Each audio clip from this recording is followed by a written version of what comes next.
Assalamualaikum warahmatullahi wabarakatuh. Jumpa kembali dengan saya di vlog informasi, motivasi, dan edukasi. Kali ini saya ingin mengangkat tema, yaitu belajar pada Arda, anak difabel bersuara emas. Bernama lengkap Arda Krishna Pratama, yang merupakan anak difabel warga Klaten ini, tetapi mempunyai suara yang bagus, suara emas dan suara yang merdu sekali, dan ini sangat memikat di hati para penonton atau pemirsa.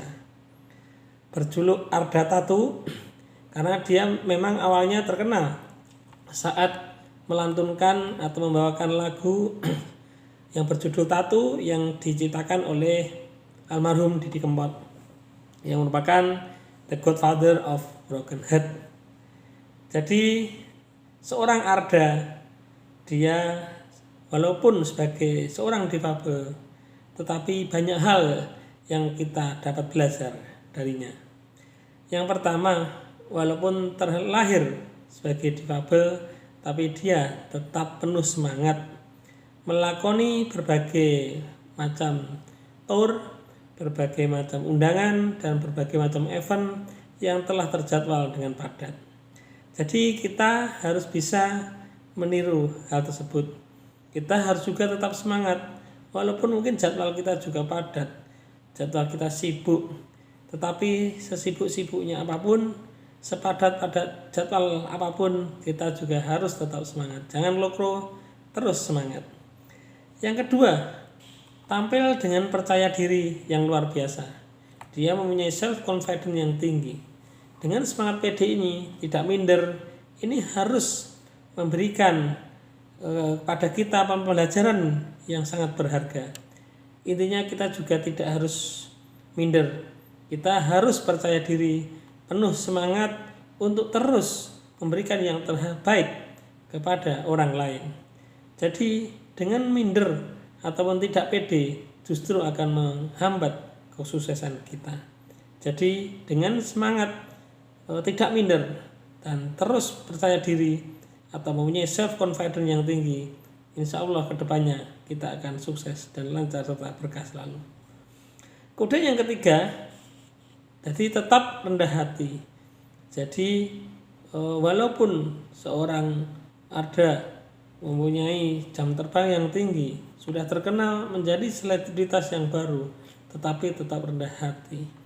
Dia tidak sombong, tetap bergaul, juga humble, humoris, dan mempunyai sifat yang teguh serta kuat serta sabar. Jadi walaupun kita sama mempunyai halangan, rintangan, ataupun kita juga sudah terkenal suatu saat, tapi kita juga harus mengadopsi nilai tersebut. Kita harus tetap rendah hati. Kita juga harus siap selalu bekerja sama dengan orang lain dan tidak menunjukkan sifat sombong kita. Sehingga kedepannya harapannya dengan sikap yang rendah hati ini akan melecut kita untuk lebih sukses dan jaya kedepannya. Kemudian yang keempat, mempunyai tantangan yang baru. Jadi ketika ada tantangan baru, seorang Arda Tatu akan terus berupaya untuk bisa menaklukkan tantangan itu.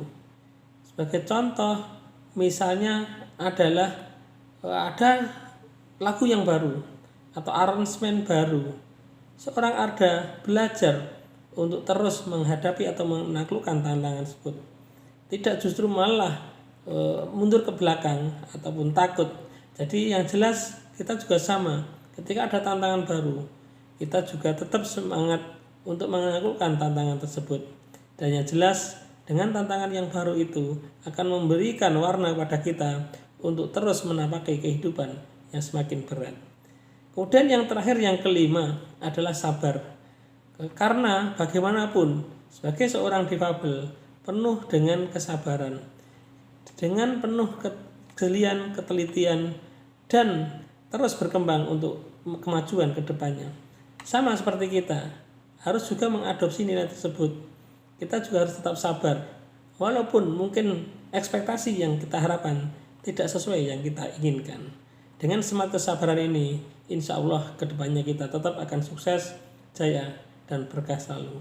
Semoga motivasi ini akan memberikan pada kita belajar pada seorang Arda sebagai seorang ataupun anak difabel yang bersuara emas, tetapi dengan semangat yang tinggi, tampil dengan percaya diri, tetap rendah hati, kemudian juga sabar, kemudian juga menaklukkan tantangan.